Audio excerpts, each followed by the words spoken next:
Well, dear viewers, that's the Manxman, the new steam packet ferry vessel sailing out of Douglas. I'm not sure where it sails to, but I don't think it's running the same route that Manxman does. It's probably going to Ireland. Failing that, Heysham.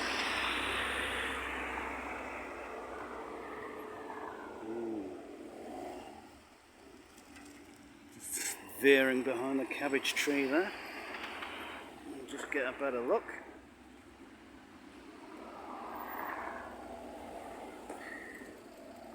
And there she is.